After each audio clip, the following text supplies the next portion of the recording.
The Read to Lead Podcast, episode 79. Hi, I'm Michael Port, author of Book Yourself Solid. And if you're looking for a solid and surefire way to rapidly increase the rate of your personal and professional growth, you found it. It's the Read to Lead Podcast with my friend, Jeff Brown.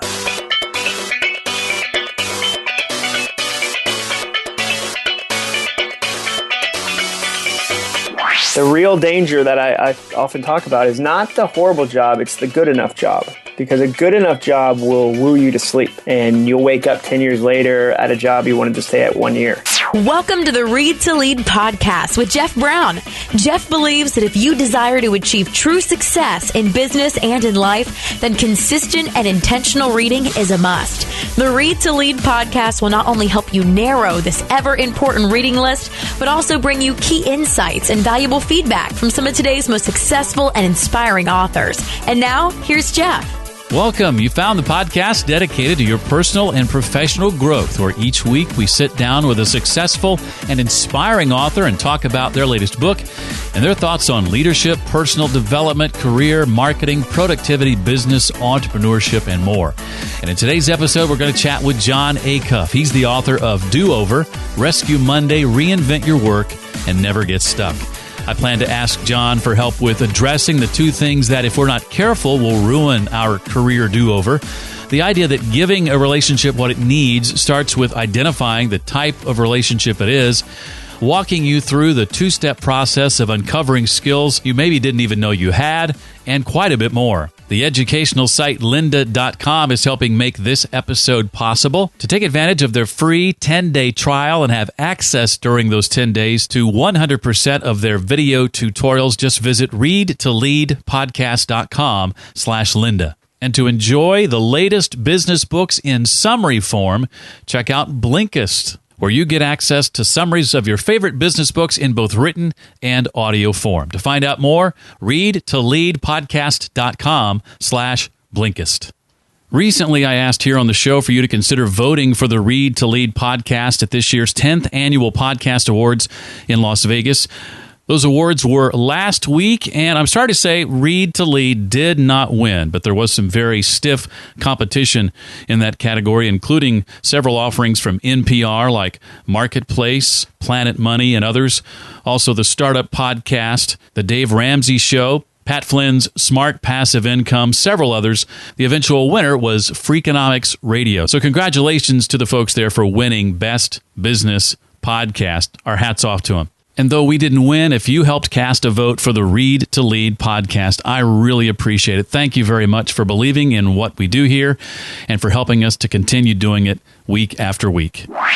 Jon Acuff is the author of 5 books, including the Wall Street Journal bestseller Quitter, the New York Times bestseller Start. For 16 years, he's helped companies like Home Depot, Bose, Staples, and Autotrader.com tell their stories. He's also a well-known public speaker, and a pretty good one at that. His blogs have been read by millions of humans, and his latest book is called Do Over, Rescue Monday, Reinvent Your Work, and Never Get Stuck. And we're excited to have him back on the show today. Jon, welcome to the Read to Lead podcast. Yeah, it's great to talk to you again, Jeff. How long has it been since we last did our podcast together? About 18 months, I guess, about a year and a half. Wow, it's been a fast 18 months. It really, really has. And you know, when it comes to the new book, you jump into this right away. It seems almost universal that, you know, we hate Mondays, we love Fridays. We've bought into this lie that, you know, work is supposed to be a chore, it's supposed to be miserable. How did we get here exactly? I think it's a generation thing. I think, you know, I'm really fascinated about the way generations are changing and how they approach work. I talked to an executive at a Fortune, I think probably Fortune 100, whatever the biggest one is. That's the type of company he was at. And they just did all this amazing research, and Generation Edge, which is people who are 13 to 17 right now, 4 to 5 of them believe that they'll do their passion for their profession. So we're already starting to see the way they're changing with they're on YouTube, they're making businesses, kids are plugging into things. And so I think part of that's generational, in that you just accepted that a job's just a job. It's what you have to do. It's time to grow up. It's time to be an adult. And, you know, there's a reason Dilbert books sell millions of copies. There's a reason The Office was a popular show. There's a reason we eat at TGI Fridays, not TGI Mondays. And so I don't think you have to hate your job to work on your job. I think my hope with Do-Over is that if you have a bad job, it can be good. If you have a good job, it can be great. If you have a great job, it can be awesome. And the real danger that I often talk about is not the horrible job, it's the good enough job. Because a good enough job will woo you to sleep. And you'll wake up 10 years later at a job you wanted to stay at 1 year. And a bad attitude will woo you to sleep. We're going, okay, maybe I should just quit and do something else. And you kind of get stuck in that route versus going, you know what, I actually work at a pretty good company. Maybe there's a way for me to fix how I'm working. I've had a chance to experience that sort of thing firsthand and trying to, grow my skills and learn new things, and then was able to see those things tapped into down the road. So I can certainly attest to that. Well, and you often don't see that coming either. As far as skills go, sometimes people say to me, where'd you learn how to, use Twitter? Where'd you learn how to write tweets? And I learned it at Home Depot. I was a copywriter for Home Depot, and I'd walk in the morning and they'd say, we need 10 headlines about granite for the New York Times ad by noon. And I learned how to do that. And at the time, I didn't know someday this will really help me on Twitter. Twitter didn't exist. I couldn't have predicted that, but we carry our skills forward with us. Well, share, if you would, what you experienced, John, in those 24 hours immediately after leaving that job you called your dream job, and this whole idea of a career savings account. Yeah, so in that evening, we went to a family fun night at my kid's school, and as anybody who's a parent knows, the first thing you do at a family fun night is you go to the balloon animal guy or the face painting person, or the state takes your kids away. And so we did that, and the balloon animal guy, because the town I live in, Franklin, is really small, so everybody knows everybody. Everybody's famous. And so he looked at me and said, oh, hey, I love your books, and then he paused and said, sorry about today, best of luck in the future. And he was referring to that I had transitioned out of a job. And I started to notice that a lot of people seem to have this thought of, oh, no, it's going to be miserable. Transition is always horrible. And it didn't feel that way. It definitely felt scary, because I think anything that matters feels scary. There's fear involved. The bigger the story, the bigger the dragon. But we felt prepared, and we started to look at what life had been like the last 5 years. And I realized I'd been making these investments, and they were investments into what I call a career savings account, which is relationships plus skills plus character times hustle. And the problem is most of us spend 18 years getting ready for college, and then we graduate, and the next thing we get ready for is death and retirement. And there's this 40-year gap where we just kind of get by. And I started to realize the relationships I'd been building for a while were the ones I needed most when I went through a career transition, and the skills. And you need all four. That's the funny thing about life, is that nobody that's listening to this heard me say skills, relationships, character, hustle, and thought, whoa, revolutionary relationships? Like, you're going to work with humans? Get out of here. But most of us have never applied them in that way. And you need all four, because if you only have three and you're missing the fourth, it falls apart. If you have great relationships, great skills, great hustle, but no character, you become Tiger Woods, and it falls apart. If you have great skills, great character, great hustle, but no relationships, you become the emperor with new clothing. No one can tell you the truth. And leaders who can't be questioned always end up doing questionable things. And so that's what the book's about, is how do you invest in your career savings account? The reality is, I don't know what you're going to do in 10 years, but I do know, I can predict that at every job you ever had, you're going to need those four things. And your ability to invest in them gives you a lot more freedom, a lot more creativity, and a lot more runway. Between investments and savings accounts, I would say Ramsey rubbed off on you at least a little bit, right? Oh, yeah, certainly. I was listening. Well, why do you think it is, John, that so many of us neglect or ignore our careers? You hinted at this a little bit, but what do you think some of those reasons are? Well, I think part of it is we get busy. Part of it is fear. Fear comes in and says, who are you to dream? Who are you to think you can do that? I have friends that I talk to all the time that, their parents will say, everybody has to do stuff they hate. That's part of having a job. Like, you shouldn't love your job. Like, art is dumb, or say these, we have these, what I'd call a jury of fears instead of a jury of peers, of people that, have said stuff and we take it to heart, or we're afraid of the work involved. It's hard work. There was a part of me that I thought, once I stepped out on my own, now it's just time to do amazing things I love forever. And I was overwhelmed with how many little things and big things I had to do that were hard and new and challenging. So I think sometimes it's really tempting to take the easy way out, and we get kind of stuck. Now, I first had the chance to hear John talk about and unpack a part of the book at the Nashville Entrepreneur Center about a month ago. And though simple on one hand, it's very fascinating to just see the awesomeness that is the do-over chart. And so I was wondering if maybe you could unpack that for us a little bit. Oh yeah, sure. I'll try my best to do through the magic of radio and podcasts. Yeah, we don't have the benefit of those visual aids, but yeah. So there's only really two types of change you have to deal with in life. Sometimes life feels complicated, overwhelming, but there's really only two types. The first type, if you imagine a vertical line, like a vertical up and down line, and at the top of the line is the word voluntary, and at the bottom, the other end of the spectrum is involuntary. So voluntary change is when you recognize something needs to be changed and you actively, willingly do it. And involuntary is when a change happens to you. So from a career perspective, let's use a designer as an example, because we live in Nashville. There's a lot of designers. And it reminds me of the graphic designer I met who said, John, there was a point where I realized that if I didn't understand how to design for the internet and the web, I was going to become a dinosaur. My industry was going to leave me behind. I was going to become irrelevant. So he took a class, he read a book, he plugged into an online design community, and he made a voluntary change. Contrast that with the other designer. A friend of mine worked with an industrial designer who was amazing at sketching plans by hand, but eventually his company came and said, hey, we've got this new thing called AutoCAD. We need you to learn it. And he said, no, I'm better than AutoCAD. I'm faster than AutoCAD. But eventually he wasn't, and he lost his job, and an involuntary change happened to him. Now, the challenge, Jeff, is that not every voluntary is good. Not every involuntary is bad. We've all voluntarily gone to the wrong job for years. We've all had friends voluntarily date idiots longer than they should have. And on the other end of the spectrum, we've had good involuntary things happen. You've had a relationship that you hadn't talked to in 3 years call you up and say, hey, I know we haven't talked in a while, but I think you might be perfect for this job. You came to mind, and something involuntary that was good happened. So you have to add another line. And that other line goes horizontally through the center. So imagine a big plus symbol in your head. And that line goes from the left, negative, all the way to the right, positive. And when you do that, you start to see that there's these four kind of do-over moments you'll have to face in your career. And it's really, what's fun is that they're true of just life in general. You know, a voluntary change could be in a marriage, you and your wife realize things could be better and you want them to be better, so you go to counseling and you work on it. And involuntary is you hide and pretend nothing's wrong. And one day she walks out and there was an involuntary change. And so what happens is you have these four do-over moments, and the upper left, if you're looking at a clock, imagine 9 o'clock to 12 o'clock. That upper left corner is a negative voluntary moment. And that's when you're willingly going toward a stuck place. That's what I call a ceiling.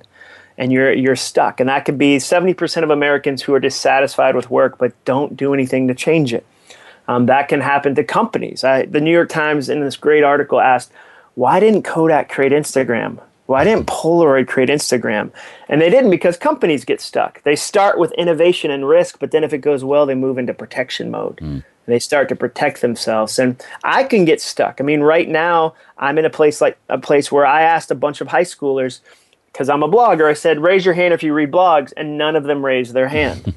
And so for me to blog and communicate the same way over and over again, while the next generation says that might not be the medium we care about the most, I could get stuck there. And I was stuck at AutoTrader. I was 32, great company. But at 32, I was a senior content designer, and there was no super duper senior content designer position for me to go to. I was done on that ladder. I'd hit the ladder. I was pressed up against the ceiling. Now imagine the next moment. The next moment is the bottom left, which would go from 6 o'clock on a clock all the way to 9 o'clock. And that's what you call a bump, because it's a negative. Remember, on the far left side, we got negative, and the bottom, we've got involuntary. So it's a negative involuntary moment you've experienced. And that's what I call a bump. You lost your job. Another company bought your company and eliminated your position.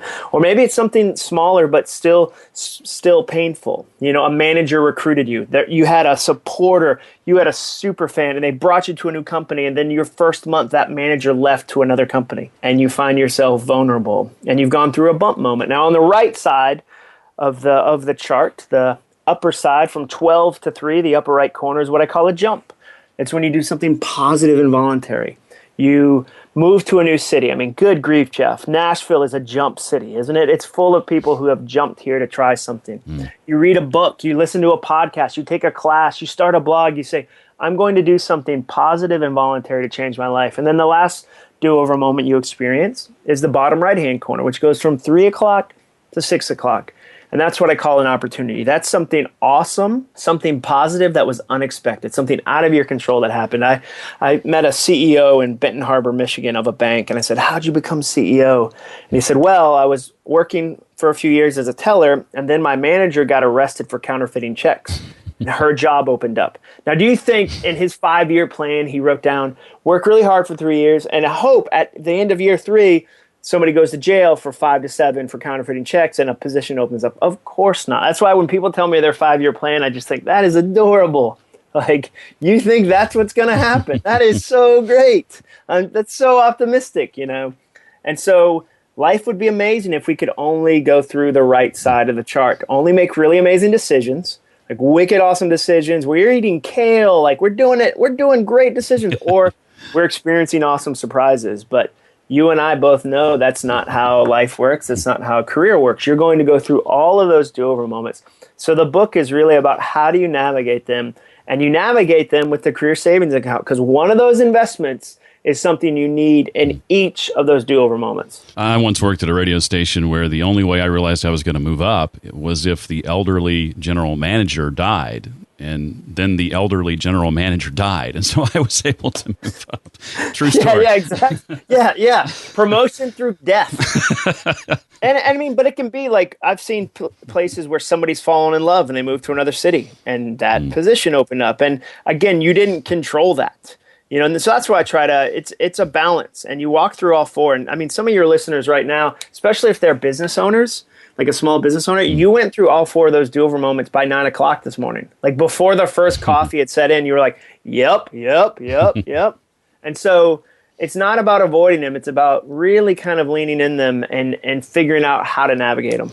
Well, if you are attempting to navigate some do-over moments, maybe you've determined that some additional training is in your future. If that's the case, then I can think of no better place to begin that training than with a site like lynda.com. They're a sponsor of the Read to Lead podcast, and they're offering to you as a listener to this show the chance to have access to 100% of their video tutorials absolutely free for 10 days. Whatever skill it is you're looking to master, chances are lynda.com has a course just for you. Maybe you want to learn to be assertive, or maybe you're trying to bootstrap your business, or you just want to get better at getting things done. Then you should consider a membership to lynda.com. Again, you can try it risk-free for 10 days, absolutely free, just by going to readtoleadpodcast.com/Lynda. So whether you're looking to become an industry expert, you're passionate about a hobby, or you just want to learn something new, lynda.com is the place to do that with that free 10-day trial. One more time, that address is readtoleadpodcast.com/Lynda. Well, at this point, John, I think it's important we address the two things that you say, if we're not careful, will ruin our career do-over. What are those two things? Yeah, the two things, and I made it chapter 2 because I really, understand that people are busy. Like I want to believe that everybody reads every page and takes copious notes and then does like a book report on it. But the second chapter is about the two things, and the two things are your attitude and your expectations. And I encourage people to choose your attitude and adjust your expectations.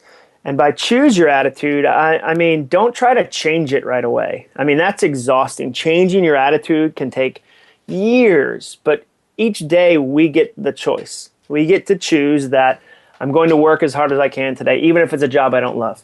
I'm going to pay attention to my boss in a meeting. I'm going to treat customers like they're not a nuisance. They're the reason I have a job. And I'm going to choose that. And you choose your attitude until one day it chooses you right back. Because nothing will wreck a job as fast as a bad attitude. The second thing is adjust your expectations. I think a lot of times we bring some secret expectations into jobs. We think, okay, for me, it just reminds me of working at certain companies where I wanted to be a creative writer, and I would get really mad that they weren't asking me to be a creative writer until I realized they hadn't hired me to be a creative writer. They had hired me to be a technical writer, to write, descriptions of how to fill out forms. They weren't, and you have to adjust that. And expectations is a weird thing. I had It was one of the guys from Car Talk, and I put this in the book, said that happiness is reality minus expectations. But I don't believe in that. I don't believe that's true, because what that's saying is the way to be happy is to not have any expectations. But an expectation to me is about hope. It's about dreaming. It's about a vision for the future. So I think we're supposed to have wild, big expectations. I just think we're supposed to be adjusting them to where we actually are. And if we don't like where we actually are, we get the power to kind of choose that and change that.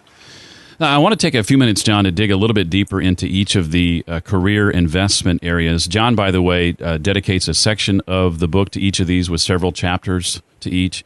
So let's start with relationships. You make the assertion that we can't give a relationship what it needs if we don't know what type of relationship it is. And the good news is it's not complicated, but describe for us the three categories that our work relationships tend to fall into. Yeah, they're pretty simple. There's foes, there's friends, and there's advocates. And a foe is just someone that makes your dream, your job difficult. And I think we have this kind of weird hater culture that I've contributed to in a bad way, if I'm being honest, where we've over-labeled people haters. And part of that's narcissism, like the idea that there's something like you're so important, there's somebody that hates your dream. So I think we have to be careful about what a foe really is, because a foe can be somebody who criticizes it. So it can be somebody that says, Jeff's podcast is horrible and writes a diatribe on it. But a foe can also be somebody you think is your friend, but they ask really dangerous, painful questions. I saw on this Instagram account, Humans in New York, this girl had brought up the point about the word still. And what happens is people come up and say, hey, are you still doing that podcast? Are you still doing photography? And the word still is small, but it's painful because it chips away and says, because it's clearly a failure, because it's dumb to chase that. Are you still doing that? And so foes can come in a lot of different sizes. And what I encourage people to do with foes is give them what they need most, which is distance. Foes are sticky. They, the people that criticize us tend to get our best time, our best creativity, and our best energy. And I think we need to put some distance between where we are and where they are. The second one, friends. We need friends. And part of the book talks about the power of casual friendships, or what I call boomerang relationships. Where the relationship didn't end, they just went off into the distance, and you don't know when it's going to come back. You don't know when that, you'll work with that person again, you'll be in relationship with them again. And so just the idea of being deliberate about our friendships. And the problem is a lot of times we think being deliberate means being manipulative. Like I, myself included, we hate the word networking. Like it sounds so sleazy. It sounds like you're going to be in a Marriott ballroom while somebody throws business cards at your face and tries to monopolize your time. But that's not what I mean. I mean, be friends with people, be connected in a community. When you go through a bump, which was that negative involuntary moment, you'll need your relationships. That's what you need the most there. If you want to figure out who your friends are, go through a negative, unexpected moment.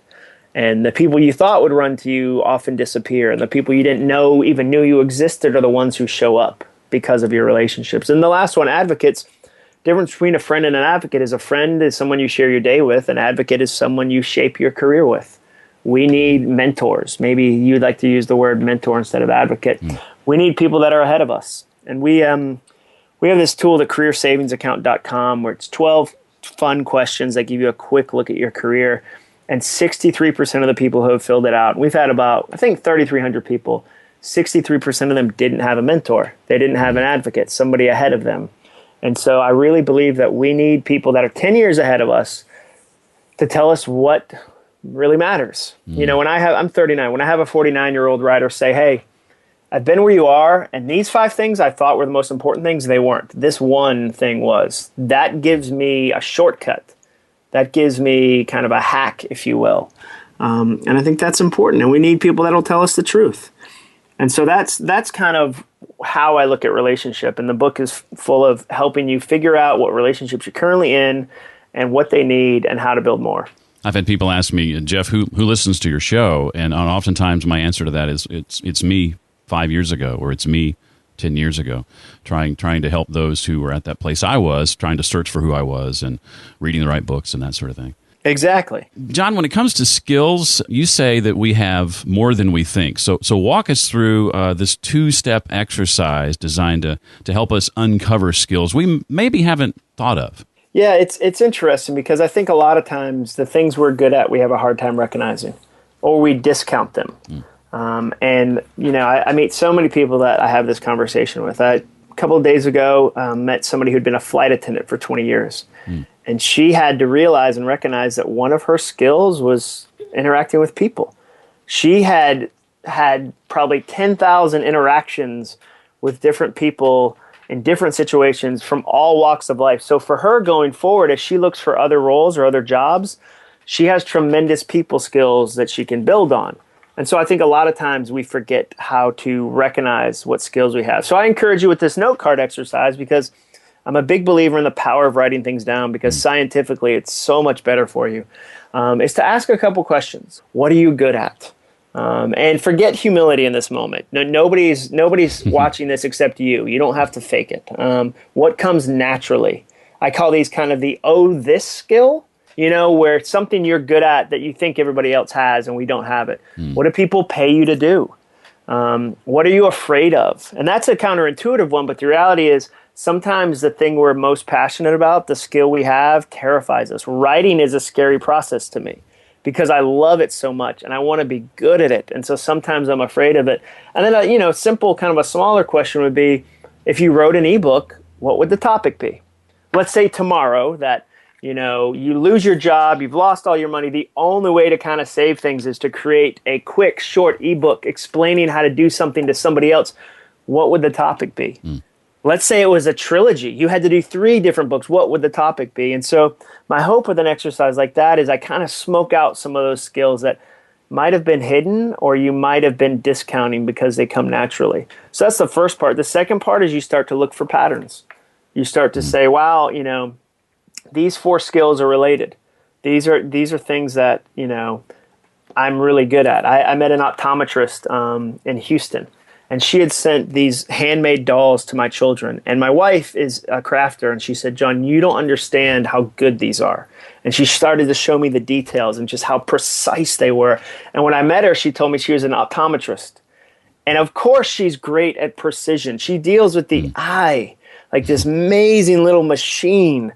And sure, of course, those things are related. That was a skill. She's detailed and precise. And so she would recognize those patterns. I wrote 5 note cards down and 4 of them are about precision and detail and organization. The next thing I do, I should look for some of that in it so that I bring that skill forward. That's my hope with this, is that these 4 things that you're developing, you'll always need at whatever job you end up at.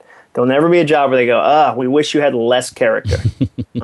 And so that's what I mean by that skills exercise. Yeah, and in the section on character, you dedicate a chapter to generosity. Share why you think generosity matters so much to our career. And I know this specifically you mentioned is an area that you sometimes struggle with personally. Yeah, I think generosity can be a game changer because I think it's so important relationally. In addition to all the things that it does for you that being generous does, as far as it loosens your hand on things, it helps you not try to control things, and kind of suffocate them. But I think from a career perspective, it's really important because the thing is, people never forget your greed. Greed is one of those things that people remember. And there was a great story that I read by this guy, Roy H. Williams, this marketing writer, brilliant guy. And he basically was in a business transaction, and the other person kept asking for more and more and trying to take and take and take. And finally, he could tell that the other person was getting frustrated and said, okay, fine. I just want to make sure I wasn't leaving anything on the table. And Roy Williams argues, there's times in life when you should leave things on the table. If you want to work with that person again, if you want to have a long-term relationship, you need to be generous. And sometimes we hustle so fast, because the last idea is hustle. And we live in this culture where that word's been ruined by people that are posting things Abraham Lincoln did not say on top of Lamborghini photos and saying, every day I'm hustling on Instagram. And it's just this gross thing. And so we need character to temper our hustle, because sometimes we roll over people in the name of hustle, or sometimes we become transactional in the name of hustle.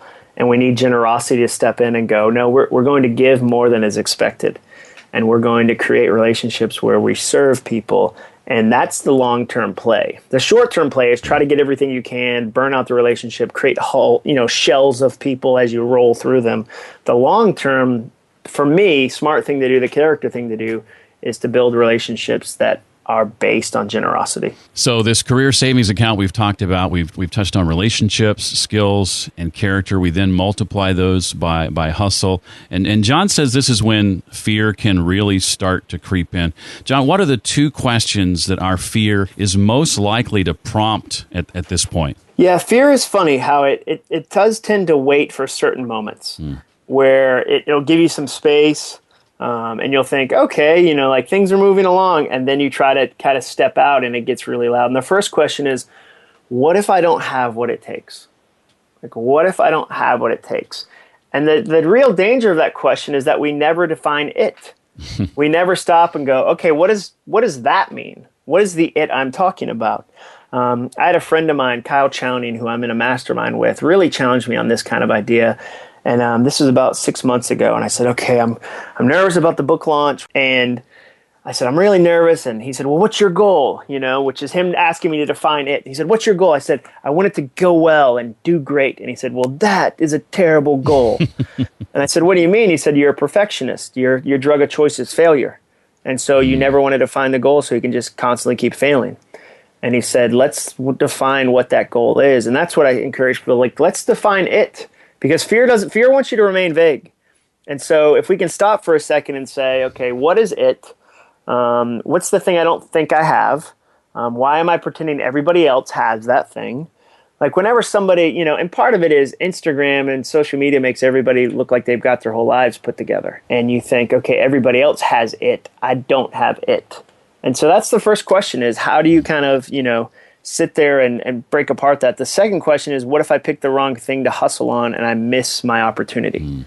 And we believe in kind of this once-in-a-lifetime opportunity mentality. And I remember talking to a 23-year-old entrepreneur, and he said, John, we've got these opportunities lining up. I've really got to jump at them because they're once in a lifetime. And I said, I sure hope not. You're 23. Like, what a horrible life the rest of your life's going to be. Like, you're done at 23. You have 50 years of work left, which I guess is you'll just be reminiscing about that moment at 23. And so I think we sometimes put a lot of pressure on picking the wrong thing. And then the other thing is, you're so fast to judge it's the wrong thing when it hasn't even developed yet. Where we try something, we launch it. I talked to a friend today. It's so funny that you asked this question. I talked to a friend today who had a wildly, wildly successful 30-day launch of a course online. Just absolutely crushed it. $250,000 in sales in 30 days. Awesome. Life-changing. And the first week, the first 3 or 4 days were horrible. Horrible. Everything crashed.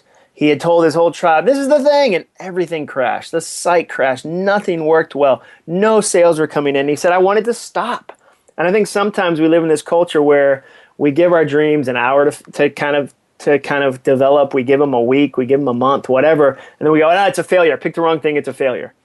And so for me, I try to remind people, one, picking the wrong thing is weird because it could turn into the right thing. I didn't know at Home Depot that doing that job, which at times I was frustrated about, would help me later on in the way I tweet about the books I write. Like that, there's a direct correlation between those things. I learned that skill. So you don't know it's the wrong thing. You don't really know until hindsight. And two, you get to learn. And I'm not one of these guys that's like, failure is the best way to learn. No, experience is. And you sometimes get experience through failure. You sometimes get it through success. And three, give it time to develop. I think the thing for me, I spent 4 years learning journalism in college. And then I worked for 15 years on top of that before I became a full-time author. So it was a 20-year road. So it's so much easier to go it's overnight, it's instant. And sometimes people like me and other authors and speakers or whoever's doing the thing you want to do, they contribute to this problem. Because what do we post? We post the picture of our office that day when it's a beach overlooking, the horizon. We go, here's the office. And we never post it's 2 a.m. and you're trying to sleep at the Baltimore airport, but the chairs all have armrests, so you can't lay across them, and you missed your flight, and nobody came to the event, and like nobody shows that. We show the after because two things happen.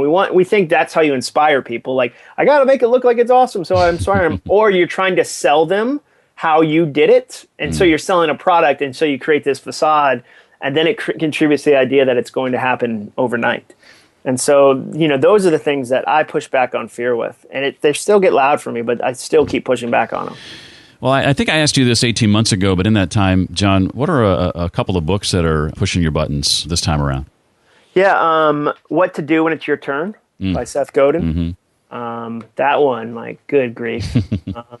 Godin's just a genius. He is. It really, his stuff really, really challenges me. I like that. I like that one a lot. I'm looking at my bookshelf while I'm talking. Leaders Eat Last, Simon Sinek's latest book.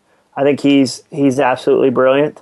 I continue to love The Power of Habit, Charles Duhigg's book about the habits we keep. And then what's been interesting is probably in the last year, I've started to read books slower. Okay. It's kind of, sometimes cultures like churn through as many books as possible, but for me to get something out of it, it takes time. Like, it takes me being deliberate. So I've actually started to kind of slow down some of my reading so that I try to read less books that are better, if that makes sense. Less books come up, but better books. And this is probably as good a time to mention as any that of Do-Over, Seth Godin said it's the best career book ever written. So when you got that back from him, did you, sort of pee your pants a little, or what? Without a doubt, dude. I went crazy. Of course I did. I mean, that's unbelievable. Yeah. That is like, he's been kind and endorsed another one of my books, and so I was hoping that he would endorse this one, but for him to say that with that clarity and that certainty was just such an awesome, fun thing. And my wife and I still look at it. Like, I'm looking at the cover of the book right now, and I'm like, how in the world did that happen?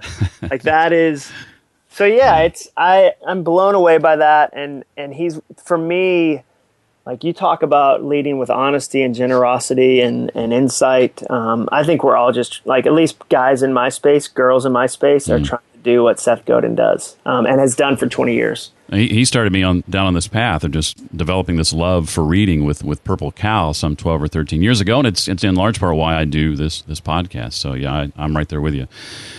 John, obviously you love to speak. You're fantastic at it. I've seen you speak a couple of times live, and you're as good as anybody I've ever seen. Oh, thanks. What are some tips for delivering a meaningful and memorable public talk? What are your goals? What do you strive to do?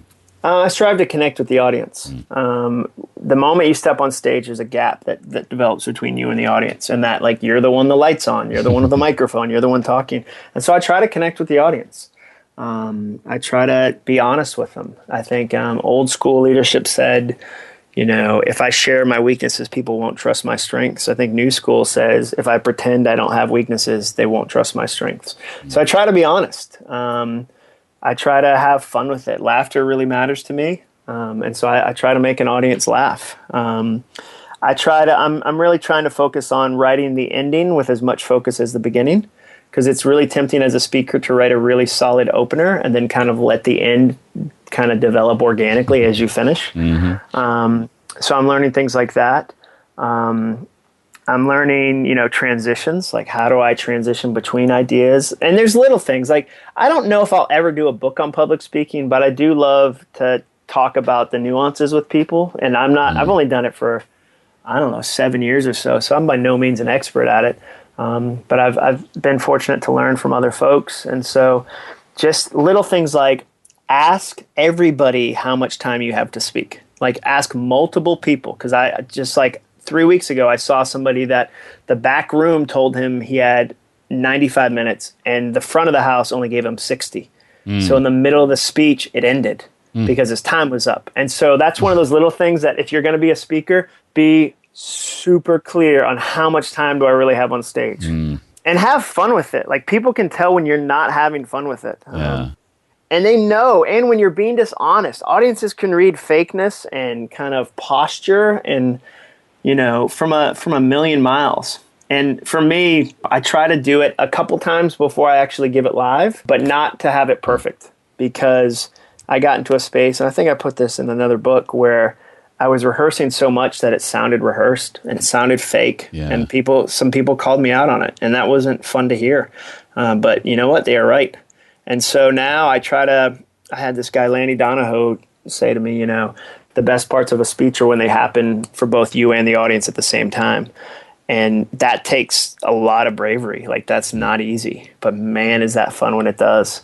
Where you get to, I spoke to a group of real estate agents on Monday, and I got to say to them, I was talking about the feeling of failure and like going to an event where nobody showed up. And I got to say to them, like, you've done that before, where you have an open house and you have to do like the Rice Krispie treat walk of shame, where you bring like snacks for 800 people and 4 show up, and you have to carry all those failure snacks right back to the car. Like, I didn't plan to say that. Like, that happened in the moment. And it was one of my favorite moments that day, because they like, will I ever get to use that joke again? Maybe not. Like, maybe I'll speak to other real estate agents and get to say that. But for that moment, we both experienced it, and it was really funny. And so those are some of my tips about speaking. Well, John, we're excited about the book. Thank you, too, just for taking time to make time for the podcast and to share with us a bit about it. I really think between the equation and the do-over chart, you've got a couple of really cool mechanisms there for helping spread this far and wide, and I'm really looking forward to seeing what happens with it. Oh, thanks, Jeff. I really appreciate you continuing to be a supporter and continuing to give me such great podcast opportunities like this. Be sure and reach out to John on Twitter. Let him know what you thought of our conversation. He's at John Acuff on Twitter. That's at JONACUFF. For more on the books and other resources we talked about today, you can find links to all of them at the page created on our website just for this episode. It's readtoleadpodcast.com/079. To keep the podcast going strong, visit our sponsors, readtoleadpodcast.com/Linda and readtoleadpodcast.com/Blinkist. Ratings and reviews of the podcast help get the podcast noticed, and we're very thankful for each and every one that we get, so much so that if you think the show is 5-star worthy and leave a rating and written review so we know who you are, we'll be sure to mention you by name in an upcoming episode of the podcast. To leave your rating and review right now, one of 2 ways to do that: readtoleadpodcast.com/iTunes or readtoleadpodcast.com/Stitcher. Well, that does it for another week. I look forward to seeing you next time for the Read to Lead podcast.